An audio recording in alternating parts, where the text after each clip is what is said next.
This is Damon Romine. I'm here at the Queer Lounge with the filmmakers and an actress from the movie American Primitive, which just screened at the Palm Springs International Film Festival. Welcome, ladies.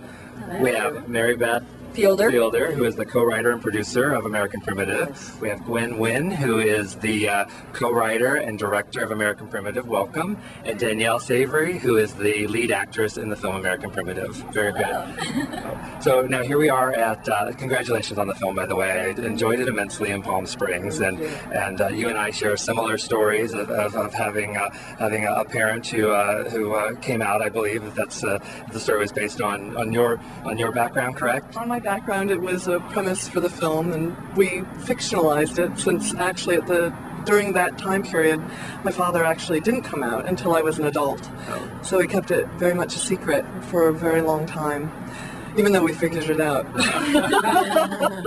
and just not to get too personal right now, but just how was that as an adult? Was it easier as an adult, or do you think that the emotions that you put on the teen characters in the film, which Danielle plays, do you feel that how did you handle it then, and would you have handled it differently if you were younger?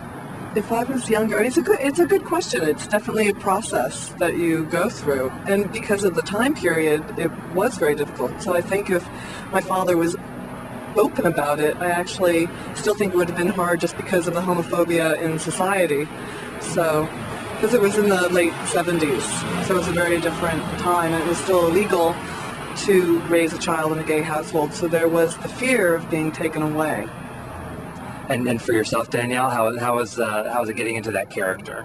it was a long process. It was definitely emotional. I had to really dig deep, and I initially thought I was playing Gwen, and then when I started talking to Gwen and asking about Gwen and finding out things about her, the character is completely different than Gwen herself. Completely, I had to really develop her in my head and through the pages on the lines on the page and the script, and so it was amazing. It was an emotional process, and I grew as a person, and the character will always be with me. She's a phenomenal character. So. And of course, the movie's set in the early '70s, which of course was before you were born. But how was it? How was it sort of getting into that time period? It was amazing because I got to ask all these questions to my parents, my grandparents, to ask each of their perspectives at that time and age when they were dealing with the '70s and all the stuff that went on. And I did so much research on books and everything about that time period. So I really got into it. I wish I could have lived then. Actually, after I did all the research, I was like, darn, it was fun. Well, the film is set in Cape Cod, and you certainly take advantage of Provincetown and the fact that it is this gay mecca on the East Coast. And how was it shooting that the Atlantic house and then that big dance scene?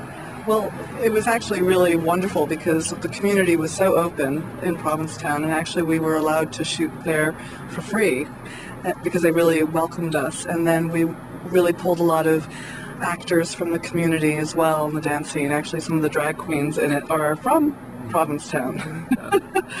So, and of course the beauty of Cape Cod and Provincetown is a character in the film as well, the landscapes. In watching the film, it seemed like a lot of care was taken in the fact that the film was established to be 1973, which is just really pre-disco, yet you managed to make what would be a dance club fun pre-disco. And was that like sort of difficult to sort of figure out, like, how do we pre-disco a disco? Well, it was actually intentional because we did a lot of research. There were a lot of underground clubs, and there were, I'm sure you know about the Cockettes. Yes.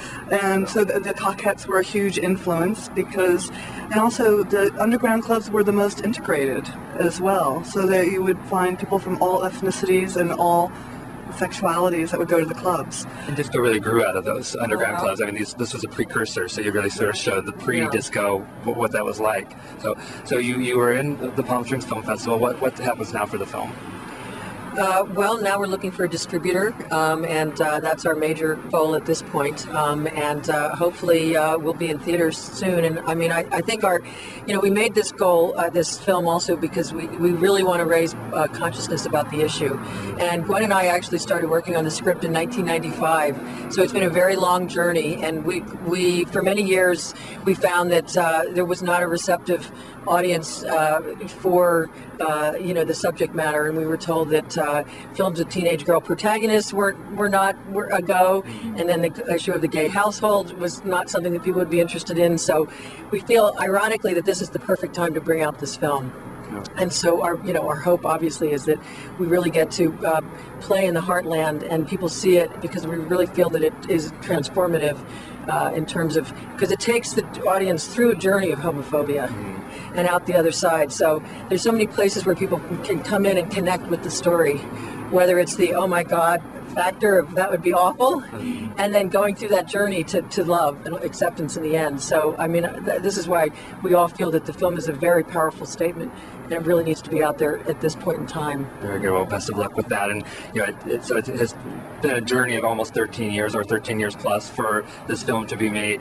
Are you working on something else now, or have you been able to think about that? Oh yeah, we always have something in the works. Actually, this is part of a trilogy that takes place over the 20th century about a family and how imperialism destroys this family, the Goodhart family. So will we see these characters again? You will see their grandparents and you will see these characters again. Very good. Well, we look forward to it. Thank you, ladies, for being with us here today at the Queer Lounge. Really appreciate it. Yeah, thank you.